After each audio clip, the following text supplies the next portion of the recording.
Ok les gars, aujourd'hui ça va être une vraie vidéo. Ça va être encore une fois une vraie vidéo. J'espère que vous allez tous très bien. Aujourd'hui les gars, on va parler de quoi? On va parler de 7 principes à respecter lorsqu'on va prendre une décision difficile. Avant de prendre une décision difficile. Et pourquoi je veux parler de ça? Car notre vie, elle est rythmée par nos choix. Rythmée par le choix, que ce soit petit ou grand, important ou non. Notre vie est tout simplement le produit, la conséquence de tous nos choix.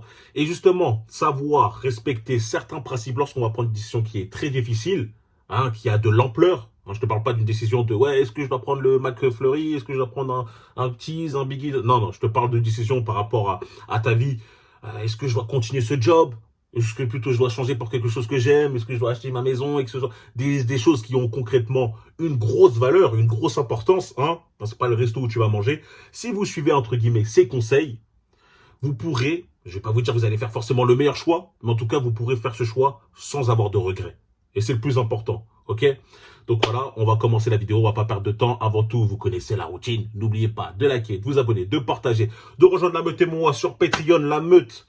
Il y a un Discord qui va être créé qui est créé. Donc là, je vais ajouter tout le monde. Dans lequel on va pouvoir faire des challenges, que ça soit des challenges sportifs, même pourquoi pas lire un livre, se partager des conseils, Pour ceux qui s'intéressent, lien dans la description. Vidéo exclusive, contenu exclusif aussi, on parle vrai, on parle cru.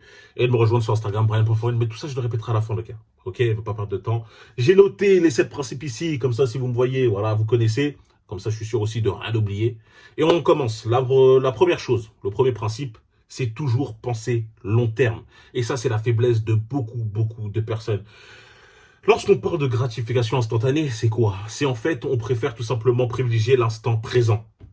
L'instant présent, c'est l'instant dans lequel on vit directement. Du coup, mieux vaut qu'il soit, entre guillemets, simple, doux pour nous, que pouvoir dire, vas-y, je vais me faire du mal pour pouvoir vivre une vie meilleure plus tard. Et lorsque tu dois prendre une décision qui est difficile, qui a de l'importance, il ne faut pas te baser sur cet instant présent. Il faut toujours se baser sur qu'est-ce qui va se passer lorsque je vais prendre cette décision dans 10, 15, 20 ans, voire 30 ans. Et c'est pour ça que j'ai pris l'exemple du travail. Lorsqu'on est dans un job qu'on n'aime pas spécialement, je te dis pas que ça ne veut pas dire que tu te lèves tous les jours avec l'envie de vouloir boxer tes collègues. Ça ne veut pas dire que tu as envie de les frapper, tu as envie de faire un truc. C'est juste que tu ne te sens pas vraiment à l'aise. Tu ne te sens pas dans ton élément. Tu sens que c'est pas forcément quelque chose pour toi. Lorsque tu dois prendre une décision de est-ce que je dois me réorienter? Pareil pour un étudiant, pareil pour tout ça. Est-ce que je dois changer de filière? Est-ce que je dois changer de branche? Est-ce qu'il est trop tard, etc. Pensez toujours long terme. Parce que lorsque tu vas penser long terme, tu vas pouvoir te dire peut-être que maintenant ça risque d'être dur. Quand est-ce que je vais quitter un job dans lequel j'ai une certaine stabilité? Peut-être je vais quitter une filière où peut-être j'ai certaines facilités aussi. Mais le délire, c'est quoi? C'est que dans 10, 20 ans, 30 ans, est-ce que j'ai toujours ce sentiment dans lequel je ne me sens pas à ma place, où je me plais pas, où je suis concrètement pas forcément heureux? Il y a toujours ce vide en moi. Est-ce qu'il sera toujours présent? À l'inverse, que lorsque tu prends justement, à l'inverse, que lorsque tu ne mets pas en priorité justement cet instant présent, tu dis que voilà, peut-être que je vais souffrir maintenant, mais il est possible que cette décision la plus difficile, cette décision justement difficile que je prenne aujourd'hui, sur le long terme, me permettent d'être heureux, de pouvoir tout simplement m'accomplir. Donc voilà, toujours essayer de penser long terme. Là, vous allez me dire, j'ai Brian, t'as pas inventé le show, mais c'est important de le dire, ok? C'est un petit guide. On commence doucement.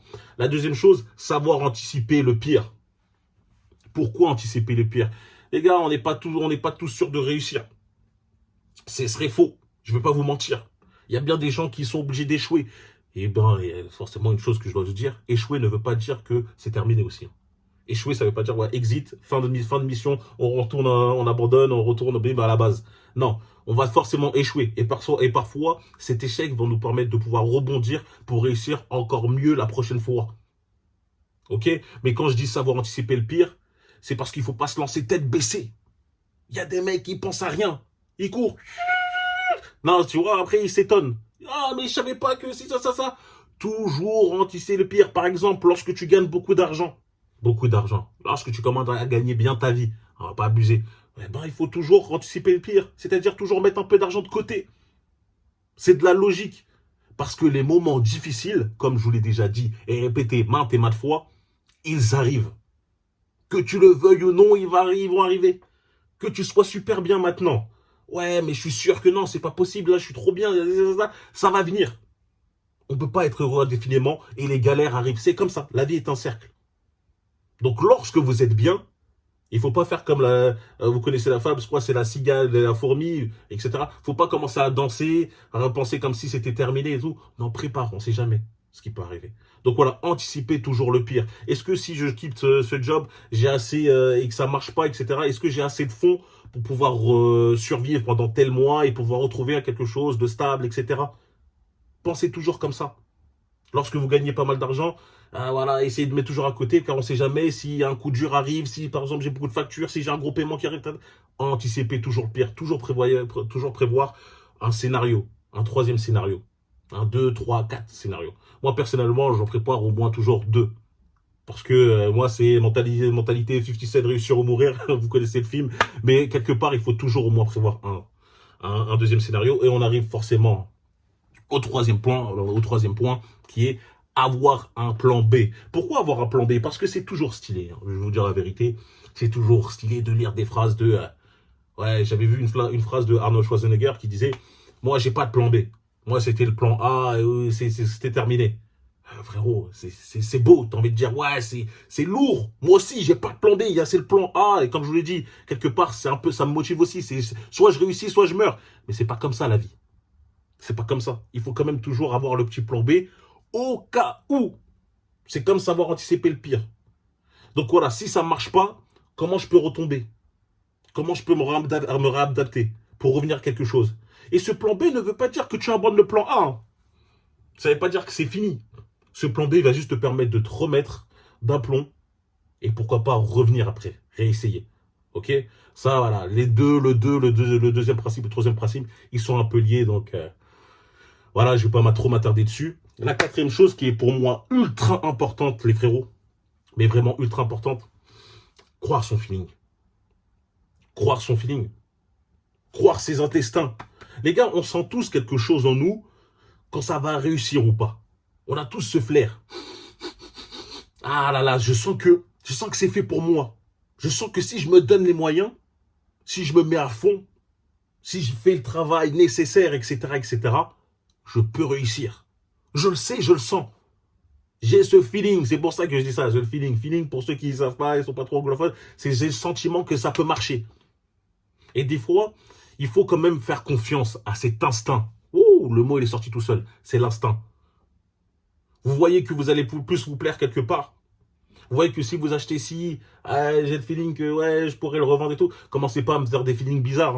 Hein. Les mecs, j'ai le feeling que si je vends tous mes biens, si je fais ci, ça va bien. Non, frérot, essayez quand même d'avoir quelque chose, on va dire, quelque chose de réaliste. Hein, de réaliste. Mais croire votre sentiment. Si vous pensez que vous allez, vous partez dans une filière et que ça risque que vous avez tout le potentiel pour vous, tout simplement, éclore, réussir, vous épanouir là-bas, n'écoutez pas les bruits ambiants. N'écoutez pas. Ça, c'est une des clés de la vie. Hein, ne pas écouter le regard, ne pas prêter attention au regard des autres, ne pas écouter ce qu'ils ont à dire, parce qu'on est dans une société où on essaye tout simplement de cadenasser parfois les talents, de faire en sorte qu'ils n'explosent pas, de faire en sorte qu'ils restent dans la moyenne. Donc justement, lorsque vous croyez en votre feeling, lorsque vous avez le courage de croire en celui-ci, vous êtes prêt à aller plus loin. Vous êtes prêt à aller à tout tenter. Et lorsque vous l'avez tenté, lorsque vous êtes prêt à, entre guillemets, à vous donner à 100%, tout en ayant respecté les principes, c'est-à-dire en voyant le long terme, est-ce que en faisant ça, je risque d'être plus heureux? En faisant ça, est-ce que je risque d'être mieux dans ma vie, d'avoir de meilleures conditions? Est-ce que j'ai un petit plan B au cas où? Est-ce que si jamais ça se passe mal, j'en dis c'est plus pire, si ça se passe mal, comment je pourrais faire pour rebondir, etc. Lorsque tu as suivi tout ça, crois ton feeling, les abdos, boum, tu y vas. Ok? Cinquième principe. C'est censé être simple. Pour moi, c'est censé être logique. Mais les gars, rien n'est rien. Même si c'est logique, parce que je dis rien n'est forcément logique, mais même si c'est logique, c'est toujours bon que je le rappelle. Cinquième principe, ne jamais prendre une décision difficile sous le coup de l'émotion. Jamais, jamais, jamais, jamais, les gars. Pourquoi je vous dis, les hommes émotionnels, sont des hommes qui sont souvent caractérisés comme faibles, car c'est des mecs qui n'arrivent pas à se contrôler, qui font ça, qui jouent à l'instinct. Vas-y, j'ai envie de m'amuser, instant gratification instantanée, j'ai envie de faire ça. Boum, du jour au lendemain, vas-y, je vais faire ci, je vais faire ça. Ils s'éparpillent tous partout. Ils n'arrivent pas à avoir un laser focus, le focus laser, celui qui te permet de tout accomplir. Toujours prendre une décision lorsqu'elle est ultra importante, lorsque tu es bien reposé, lorsque tu mets les émotions, entre guillemets, un peu de côté et tu rappelles ton âme, ta logique, ton raisonnement. Tu essayes d'être carré et de bien réfléchir. Je te dis pas maintenant, moi je vais dire une vérité, de réfléchir pendant 10 ans. Parce que ça, c'est une excuse. Il y a des mecs qui disent, ouais, vas-y, ils veulent prendre des décisions difficiles, mais ils attendent. Ils attendent le dernier moment. Au final, ça part et ils disent, ah, j'aurais dû. Frérot, moi, je te dis, tu réfléchis pendant un petit peu. La puissance des hommes qui sont, entre guillemets, forts, ou même des personnes, parce que hommes, femmes, c'est la même chose, quelque part, pour prendre des décisions, c'est qu'ils arrivent à prendre des décisions assez rapidement et à s'y tenir. Mais bon, là, j'ai pas envie de spoil les prochains trucs, mais je vais dire assez rapidement. Parce que lorsque tu es trop dans la passivité, lorsque tu es trop dans les précautions, dans la sûreté, tu vas prendre trop de temps et dans le pire des cas, tu vas rien accomplir. Tu vas être paralysé. C'est pour ça que je vous parle de toujours croire, Sophie. Tout est relié. D'accord? Donc ne prenez pas vos décisions, pour moi ça semble logique, sous le coup de la colère. Hein, c'est comme lorsque tu t'embrouilles dans la rue, un mec qui te pousse, vas-y, des fois, quand t'as une nature un peu comme moi, un peu impulsif et tout, des fois t'as envie de dire, lui, je vais lui mettre un... Non, t'as vu, je reste calme. Surtout ce qui m'est arrivé à la station d'essence où, vas-y, il y a un mec qui a essayé de me doubler et tout. Bref, non, dans tous les cas, réfléchissez. Réfléchissez. Là, j'allais m'éparpiller. Vas-y, ça... Allez sur... Non, on va pas aller sur Insta. Bref, dans tous les cas, comme je dis, le cinquième principe, ne prenez pas une décision sous le coup de la colère. Même pas de la colère, des émotions tout court. Sous le coup du stress, sous le coup de la fatigue, etc. Essayez toujours d'être bien reposé, d'être logique et de réfléchir concrètement en disant est-ce que c'est réaliste ou non. Ok? Sixième principe. Ok? Lorsque vous respectez tout ce en haut, avoir un plan. Avoir un plan. C'est important, les gars. C'est bien beau de vouloir accomplir ci. C'est bien beau de vouloir accomplir ça. Je veux faire ci, je veux faire ci. Nanana. Il faut quand même un plan. Savoir ce que vous faites. Hein, lorsqu'un navigateur il part en mer, etc., et il y va pas, il dit vas-y, j'y vais au vent. On y va au vent, les gars. Ils ont quelque part une carte. Tu vois ce que je veux dire? C'est-à-dire que toi, quand tu veux te lancer dans un domaine, tu dois savoir les étapes que tu dois accomplir pour pouvoir atteindre ton but. C'est important, les gars. Et maintenant, je te dis pas de tout connaître, parce que voilà, l'avenir, on n'est pas devin, on voit pas tout. Mais il faut quand même avoir un fil une file de conduite, un sorte de carnet où tu dis voilà, il faut que je passe par ci, je passe par là. Voilà, il y a des étapes, 1, 2, 3, 4, 5, 6, tu vois ce que je veux dire? Avoir un plan, c'est ultra important, les gars. C'est ultra important. Ça nous permet tout simplement, en plus d'être beaucoup plus serein. On aime ça être serein, on aime ça être rassuré. Donc lorsque tu as ton plan, lorsque tu sais que, vas-y, il faut que j'atteigne ci, ce mois-ci, il faut que je remplisse telle condition, comme je dis, n'abusez pas. Parce que lorsque je commence à parler de, ouais, réfléchissez un peu, mais ne prenez pas trop de temps ou avoir un plan, etc., il y a beaucoup de mecs qui peuvent toujours se cacher derrière ça en disant, ouais, mon plan, il n'est pas prêt.